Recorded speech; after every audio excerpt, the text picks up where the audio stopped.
What do you picture when you think of heaven? The game Shin Megami Tensei Strange Journey has an unusual answer to that question. The Shin Megami Tensei series has been extremely popular in its home country of Japan, but it's actually gaining in popularity in other territories as well thanks to spin-offs like Persona and Demi-Kids. In Japanese, the series title actually translates to Devil Summoner, and the series borrows heavily from biblical concepts in every game. One game even uses the name of God in the Old Testament for the end boss, that being Shin Megami Tensei 2. Strange Journey is no different, as there are multiple references to things like the Three Wise Men and the Holy Spirit.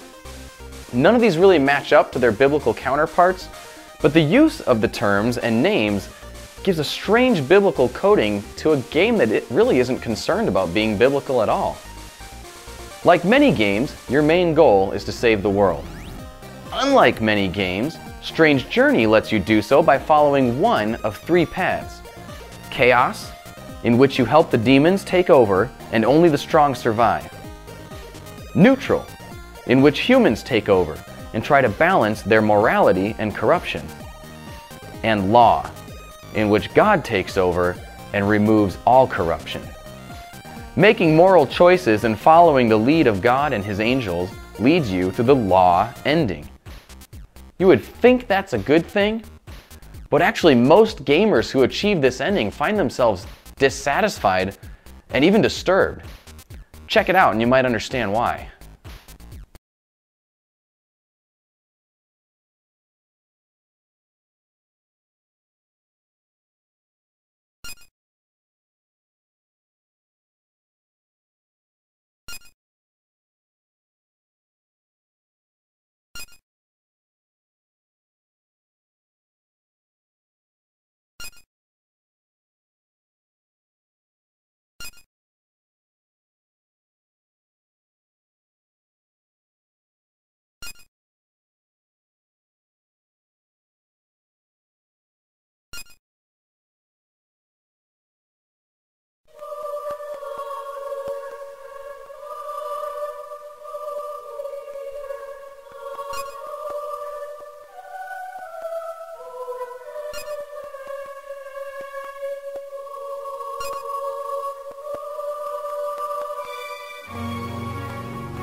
Row upon row of identical spirits, worshipping on top of row upon row of identical towers.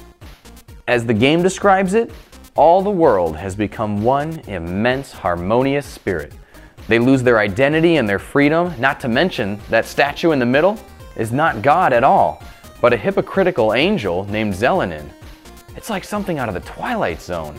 And you might agree with most gamers, if that's all it really is, I mean, if that's God's idea of paradise, maybe it's not all it's cracked up to be. But what does God say about heaven? Since the game wants to borrow bits from the Bible, let's actually take some quick hits from the Bible itself to see what God says about heaven. Revelation 7 describes a great multitude of people wearing white robes and worshiping God. But wait. Don't worry. It's not a multitude of mindless clones. In fact, it describes the individuality of people from every nation, tribe, people, and language. King David in the Old Testament even talks about recognizing his son when he gets there someday. And at the center of this worship is not some self-absorbed angel, but it's Jesus himself. Jesus describes heaven as an inheritance. And if you're like me, you'll love knowing that even though there's no more hunger and no more thirst, there is a big ol' celebration banquet. Matthew 22:2 says that the kingdom of heaven is like a king who prepared a wedding banquet for his son. Imagine that. This is a big-time celebration of God's goodness, and He's bringing out the best that He's got. So where's my VIP invitation? See, while Strange Journey offers 3 paths to the end, there are really only 2. One path is a direction that you do not want to go. But the celebration is real if you follow Jesus. Jesus said, "I am the way, the truth, and the life, and no one comes to the Father but by me."